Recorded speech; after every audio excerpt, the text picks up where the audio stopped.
been enjoying the day so far. We've heard a lot around the tools that can be used and the strategies to decarbonize real estate and facilities, and excited for this discussion to really kind of jump into what's happening on the ground floor, let's say. So before I jump into that, I have Chris Rowe, Director of Sustainability. What's the exact title? Worldwide Environment and Carbon for Amazon. So Chris, welcome. And Harshvardhan Barve, who is Executive Director, really looking after how to drive sustainable infrastructure, right? Both, I think, in the built environment. So for those that you're here earlier, we had a little bit of a chuckle around just do the math and you get to net zero, and you got to figure out how to get there. So instead of a typical start to question, I don't know, show of hands, this may be just me, but when I was a kid, I remember there used to be you'd have gumballs in these jars and you had to guess how many gumballs, or M&Ms or things like that. So raise your hand if you recall that from when you were, I'm probably, okay. So everybody's okay. And I remember I used to take hours where I would just really study if there's 30 gumballs and then there's 10, it's 10 high, that's 300 or whatever. So I want you all to take a guess of your personal situation this week of how many times you've heard AI said. So that's like the gumball story. So just take a minute. No, it's not like The Price is Right. You can go over, you can go under. So Harshvardhan, I'm going to start with you.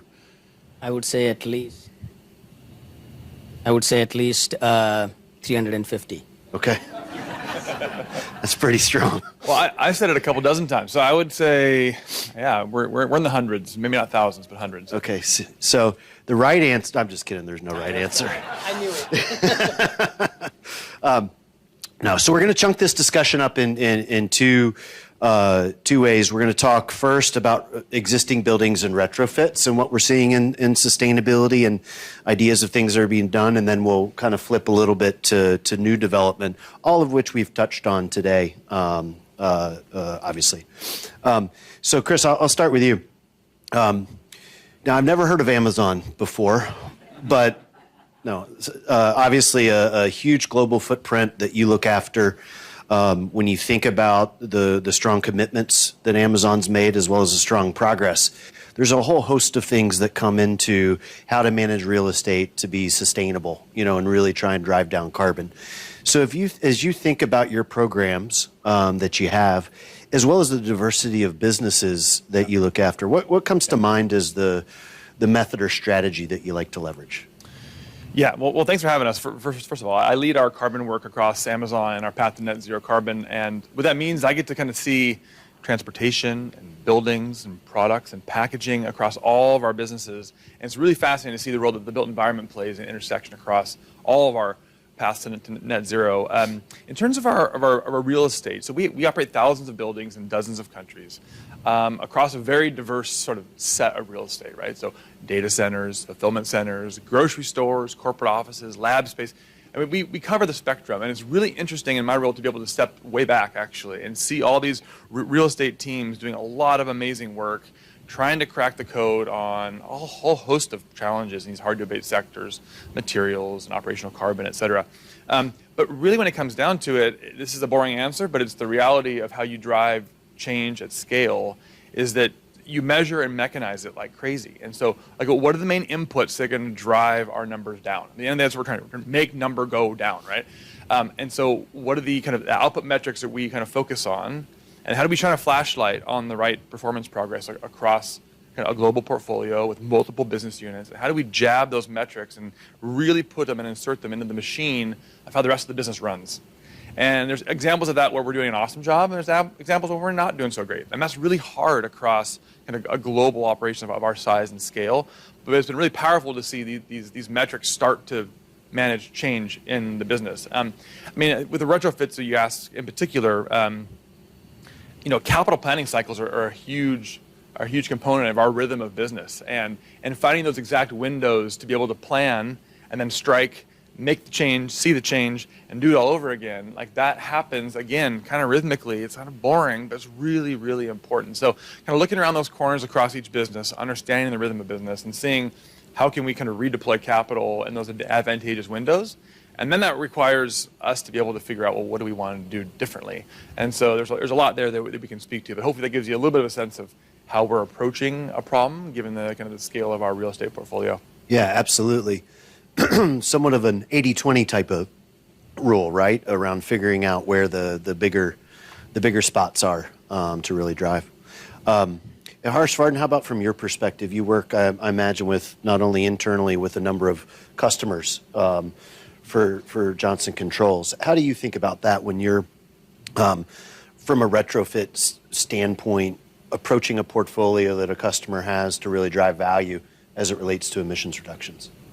No, phenomenal question. And just a bit of my background, I've been growing with Johnson Controls now for about 23 years.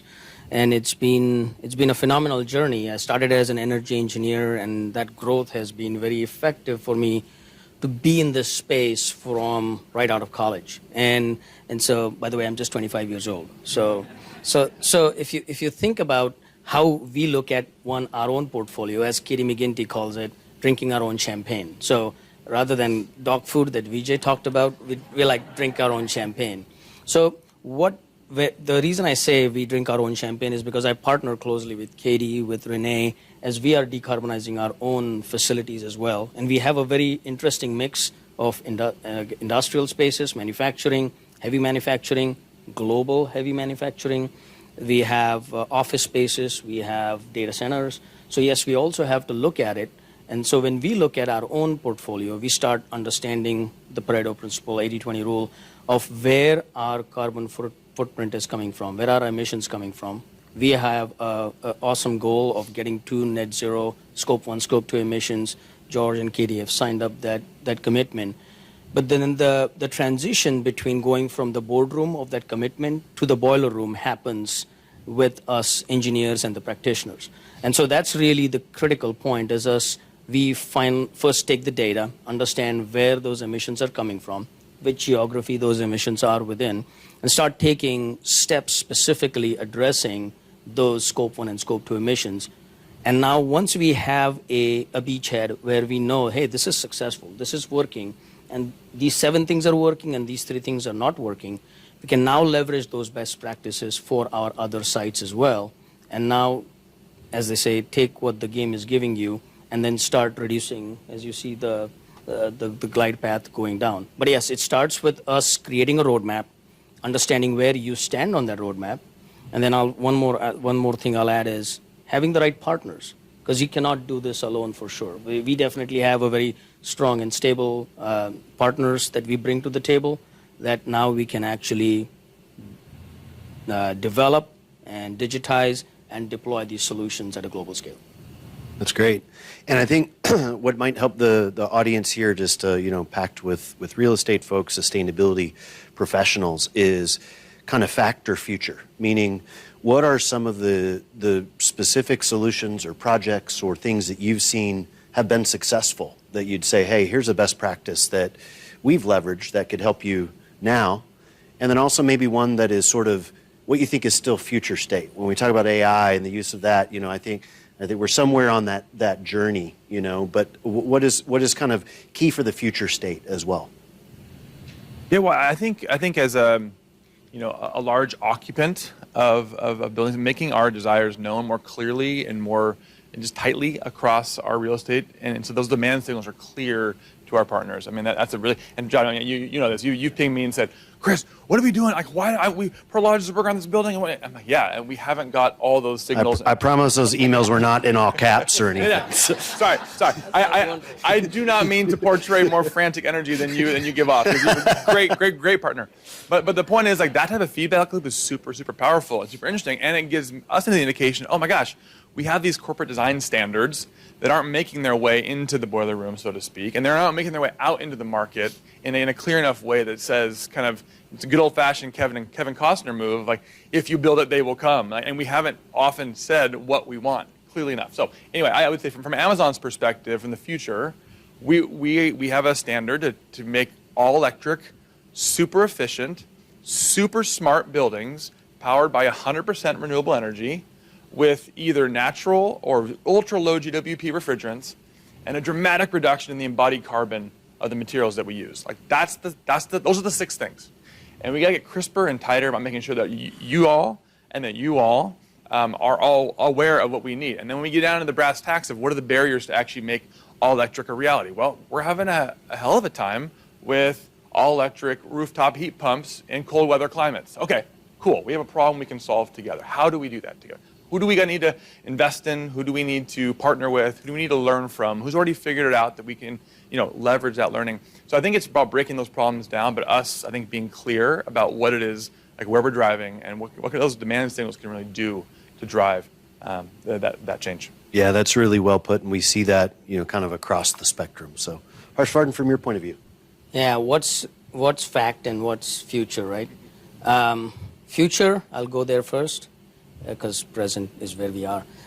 From a future point of view, I would love for, and most of the engineers probably would love this, that if your Prologis has 500 locations, Amazon has 500 locations, and you want to get them audited, would like to send you a box. The box opens up, few drones deploy, and now I'm actually real-timingly actually auditing and assessing your buildings from that point of view. So that would be future state. I think it's not here yet, but that would be an awesome future state for all of us, because now the buildings are coming to us and we can get data much more effectively flowing at us. But what's present here is we are working on a couple of patents right now on carbon capture. It's real. And we can actually start doing that, working very closely with Bloom, as spoken here earlier today.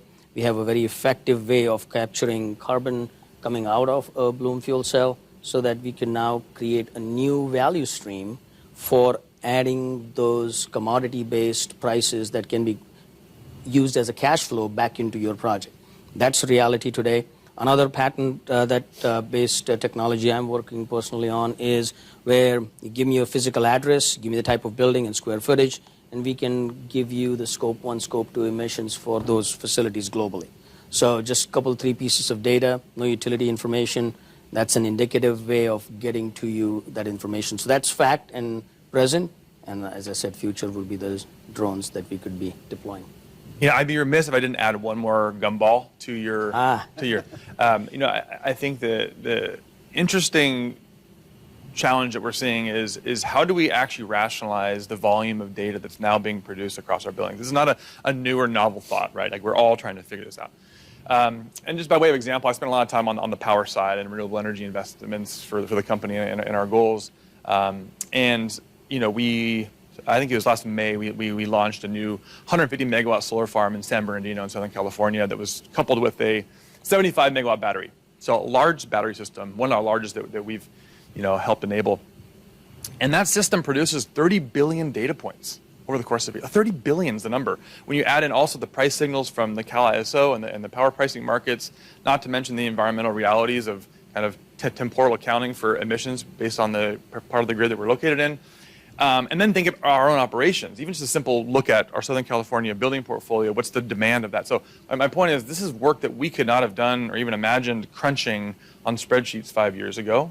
And here we are today, now just deploying some pretty awesome machine learning, not necessarily large language models on that particular use case, but I think it's just so early days and it's super exciting to be able to rationalize the volume of data in a way that I think we can be productive with. And to your point about the kind of inside the guts of the 4 walls of a building, I think we are just scratching the surface, and there's been a lot of amazing thinkers, probably in this room, who've built a lot of amazing solutions that we can leverage. But I think the time is to sort of step change that. I think we're going to have a lot more insights that allow us to manage our buildings much better.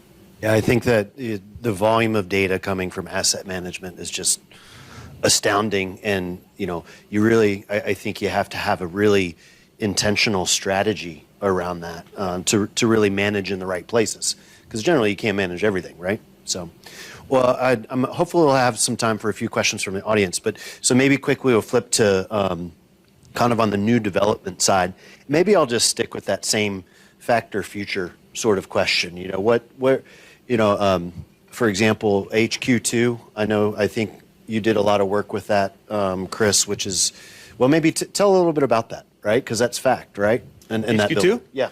Yeah, so we built a new campus in Arlington, Virginia a couple years ago, and that was a great opportunity for us to showcase and highlight some of this work that we're trying to do in terms of what's new and what we can in terms of demand signals and changing the market, et cetera, for clean, sustainable buildings. A lot of good work with timber. We had some. Actually, this is a fun story. So we wanted to build with timber as much as we could. And the local permitting world was like, we don't know how to, no, we don't permit buildings that have the structural spans that you're talking about, or no, we can't do that. Well, actually, why not? And so us saying why not a couple times on that particular example, then allowed the permitting office in that world, okay, fine, we'll throw somebody on it. This is a big deal for us in Arlington, we'll do it. And they now have some standards and some workflows around integrating timber as a structurally kind of acceptable part of their process. And that was a really, a small piece of the puzzle. But anyway, to your question, SQ2 is, I think, a great part of our corporate office development. And we have a lot of firsts with low carbon concrete in there, all electric buildings, super efficient, like I mentioned, we're trying to do. So it's fun to see that in reality. Yeah, that's wonderful. And so when you think on the future side, we talk about low carbon concrete, we talk about scale, right? And so I think all of us would agree that's kind of the future. Any thoughts on what you think will enable the scale of that in the future? Well, a couple of things kind of mind. There's been a lot of talk this week actually about kind of market-based mechanisms and sort of the idea of how do we think about mass balance and booking claim scenarios. And I think that's a really important sort of piece of this puzzle as an enabler. Obviously, with HQ2 is a good example. We had to bring concrete onto site and actually do some work on site for it because the local concrete ecosystem wasn't ready for what we needed for that building. And I think the geographic constraints of actually deploying capital to these solutions at that scale is going to be a real constraint. So I think thinking about these market-based mechanisms actually is a pretty exciting piece of the puzzle and a pretty big opportunity.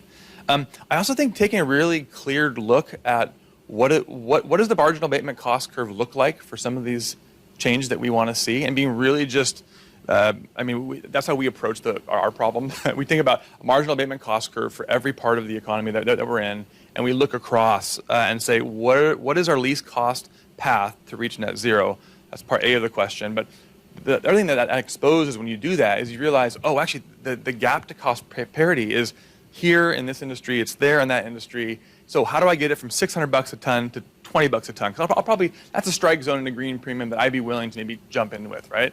But when those things live at $400, $600, it's just not going to scale. But knowing why it's that high and asking a couple more questions of, well, what would it take to get to $200 a ton?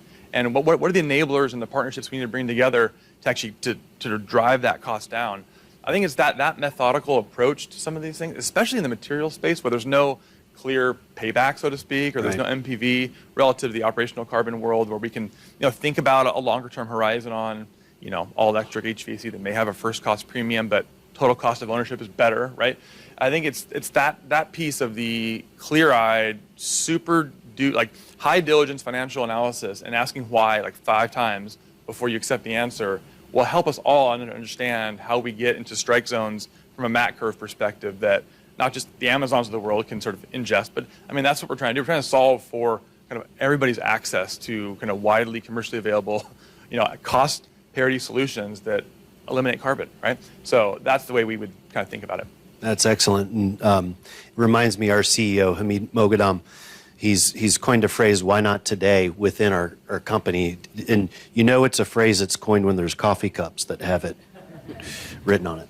Harshvardhan, from your point of view, fact and future, and I imagine the future of new development will involve drones somehow. They will, definitely. But the fact of today, and I think you heard Reed Barley talked about earlier about infrastructure as a service. And I think to the point about MAC curves and making sure that what can be pushed towards the left of the curve as opposed to being $600 a metric ton, that quest is there. And I think infrastructure as a service or buildings as a service starts offering a very unique opportunity for all of us to consider, where we could start looking to bridge the gap or the fragmented incentives that remain between the landlord and the tenant and then the facility manager, that how can we look at contracted outcomes to make sure that the total cost of ownership can be leveraged to identify, all right, I want this building to operate at net zero conditions, or I would like to have this set of heating and cooling equipment upgraded, but I have only X amount of dollars per metric ton that I could invest. We could now make those solutions, those engineering solutions designed to fit that particular outcome, and we can still achieve the carbon neutrality. So that's current state, and again, future state, yeah, in some sense, drones. Well, I'm looking at Renee. Yeah, we have. Are there any questions? We have a few minutes. Great. I'll run. Stepson, that is happening this week. Whose Climate Week steps are out of this roof with crosstown traffic and Ubers? Ubers are the same distance as walking. Thank you so much. Joan Michelson, Electric Ladies Podcast and Forbes. In fact, I had Katie McGinty on my show. I think she's still in here. What role does the reporting structures that you now have to do play in either your clients' demands for what they need? You keep mentioning Scope 1 and Scope 2, which is in some ways reporting language, right? But obviously the SEC rules are on hold, but we have this other alphabet soup. You're international companies. You're working with other companies. You have clients. So what role does that play? Is it a forcing mechanism? Are they forcing mechanisms, or are they constrictions, or are they motivators, or do they not matter because they're behind the curve? I mean, what's your take on the relationship between those reporting structures and frameworks and providing the net zero work that you're doing, technologies that you're doing? Yeah, happy to take a crack at that. Thanks. I think we're always, as a society, looking for low input, high output mechanisms. And I think what we're looking for is the juice worth the squeeze always, right? And so that framework, I think I would apply here with reporting. What's the purpose of it? Is it to build customer trust? Is it to hold us accountable to, what are the things we're trying to accomplish? What's the juice we're trying to get from the squeeze? And I'll tell you that it's a pretty large squeeze. The volume of work and reporting and checking and assuring and doing the math 7 times and doing it again, that's not a free cost internally for us to be able to accumulate all that data across a company of our size and scale. And yet it's a really helpful forcing function. And so I think it's a little too early to tell you with an honest answer with regards to how is that driving our investment strategy to go faster, smarter, leaner against our goals. And I think for us, it's about data to inform action. And if data is not informing action, I think we maybe have some missteps we should course correct. But so far, I'm hoping that the transparency that we've provided and other people are providing in this world voluntarily has been a good indicator to kind of see that flywheel of action really, really accelerate. So that's the hope and the promise of it all. And with CSRD kind of coming into play, I think February 2026, I think we're eager to see how that will hopefully drive change in the industry and drive action. And I would just add that and maybe moderators aren't supposed to do this, but from a Prologis perspective, I fully agree from my perspective, and just to ensure that the frameworks focus on material items and don't get too much into the immaterial, because that's what requires the squeeze. And, it's like squeezing a turnip instead of an orange, or whatever analogy you want to use. I think the materiality of it all is really critical to retain, that then drives to impact. Just real quick, do you have your clients pushing back, responding to it? Or are they coming to you and saying, we have to do this reporting, so I guess we have to do this work, so can you help? The way actually I would look at this would be, as an eternal optimist, this is an enabler. So we could look at it as a punitive way, but really it's an enabler. I mean, case in point, again, when Renee and I were working on our own, drinking our own champagne at our customer number 1 site in Norman, Oklahoma, we actually had to bring together a large set of contingents together. There were, of course, us energy engineers, practitioners who were there, but there were always other players from facility managers. From facility managers, we had to start and having conversations with the production line people as to what and how these things are going to change. We pretty quickly started evaluating and gotten into, Renee and I went and presented to our chief financial officer And he gave us some repeat assignments, like this is not making my requirements of how much we have to invest here. So we had to go solve for it again. We pretty quickly got into technical accounting, bringing those folks into the mix. We got into our other subcontracting, other partners, that this is a very unique way of looking at it. So actually, I personally look at it, and our examples and our engagements have shown that it's a true enabler if we use it as the right way. Perfect. Thank you so much. Yeah, and just to echo, I shouldn't be doing this either, John, but just to echo, it's brought everyone to the table in a way that just makes sustainability more operationalized, enterprise-wide, and it's helpful, other than Harshvardhan and I standing in front of the CFO making the case. So it's been great. So there's a question back here. Thanks a lot. Hi, everyone. My name is Jill Lindau. I'm with 2150, a venture capital fund, actually possibly the only one in the room, focused on urban decarbonization. So really interested actually to listen to your panel, the previous panels and so forth, because I think partnerships across innovators and of course the industry is super relevant. So I think to my question, and maybe John, even as a moderator, please do jump in. John, and I think ultimately also Chris, for you the question, how do you approach partnerships to really actually, with the little time that we have left, particularly in, I think, the built environment to decarbonize, how do you really help, I guess, innovations scale, come to light?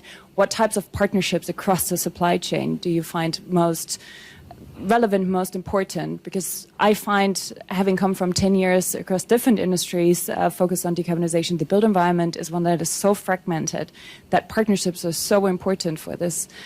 So just curious how you approach it. I mean, you talked about some book and claim, for example, mechanisms that of course are across, but yeah, partnerships in general, which ones are most important to help scale innovation? Yeah, that's a great question. I mean, the climate pledge, which is the net zero target that we co-founded, was built on that premise. And we looked at the science, and we looked at it again, and realized, wow, like Amazon's footprint alone is relatively kind of inconsequential to the entire kind of global carbon budget that we collectively need to solve for. And so the power of partnerships was kind of core to our thinking of our commitment. So that's why we have 525 companies as part of the climate pledge. It's an amazing kind of forum for just that thing. And there's many others doing amazing work. But to your question about partnerships to drive change and sort of scale, when we take a good look at the parts of our footprint that are hardest to abate, aviation, maritime fuels, steel, concrete, middle mile transportation. These are all things that absolutely require partnerships. And so, we've been pretty proactive to establish and jump in where we see other partnerships already. Like I would say the Zero Emission Maritime Buyers Alliance is a great example. ZEMBA. SABA, another acronym soup that we're all, I'm sure, dizzy with. But the Sustainable Aviation Buyers Alliance, getting these buyers together to understand what is the strike zone and what do the economics need to be for us to take action at bigger and bigger and bigger and bigger scale, right? And I think there's been, even this week, some amazing partnerships announced. I think RMI was on the panel last day with steel and concrete, and we're really excited to jump into those conversations as well, to also aggregate the demand that I think we, as buyers ultimately, but as committed kind of partners in the climate crisis, like we need this to happen. So I'm not sure how to stress this enough, but I think having those collaborative conversations in spaces that are small enough where you can actually solve problems and be open and transparent enough about the barriers is really key. Because sometimes it's hard in big rooms and things like that to partner. But when you get down to 4 or 5 companies that have enough scale to understand and we can share our actual problems, like that, it's pretty fun too. So, thank you for the license to answer, and I agree with all of that. And I think it's you got to pick your partners wisely too, because from a resourcing standpoint, if you really want to drive material outcomes from those partnerships, you can't partner with everybody. And so I think for us, we seek to be really selective in material matters. We too have hard to abate specifically around concrete and steel. Fortunately, we're not have aviation or maritime fuel ourselves, though many of our customers do, you can imagine, in logistics. And so with that, I think the right environments both to solve future and what's practical sort of now. So a couple examples that we're part of the MIT's sustainability consortium that's really focused on what's the science and the technology future behind these really hard to abate industries. And so how do we help them move their research and their academic along to get to practical solutions for those industries, which includes, Wholesome's been brought up a few times already today, some of those consortiums. And then there's others that are, I'd say, near term and practical. So we're working with the International Living Futures Institute to define, so I wouldn't say to define, but to provide them input to identify what are things that actually can be done now to help form a net zero building standard when we talk about new development or even retrofit versus you're out of your mind. That's going to add $400 a square foot when we build a property, and that's never going to happen. So I think a pragmatic angle to the partnerships are key too, that have actions, deliverables, dates. Let's go execute. I'll just add one more thing to that is actually maybe we should have venture capitalists in that partnership as well. Thank you. Maybe one thing to actually share with this room, and I would love to speak to anyone in the break after.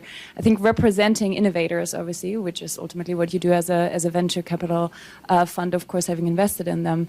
I find in this particular industry, the built environment, it is super challenging to coordinate all parts of the value chain, not just the supply chain, but actually the value chain. So you kind of need to align, I guess, the ultimate occupiers, of course, and if you talk about retrofit or new design, maybe also the design phase, so architects, the engineering firms, the general contractors, and all these terms I've only picked up really over the last year since I joined this area or this industry. But I think that is sometimes for an innovator that already has a technological scale and deployment scale that can be really useful and impactful, but that is something that's really challenging. So I think that's my point for partnerships. It will be great, and it's already great to see that there are some value chain, I guess, aligned partnerships where innovation can come in and actually has the possibility to scale quite rapidly. So thanks for that.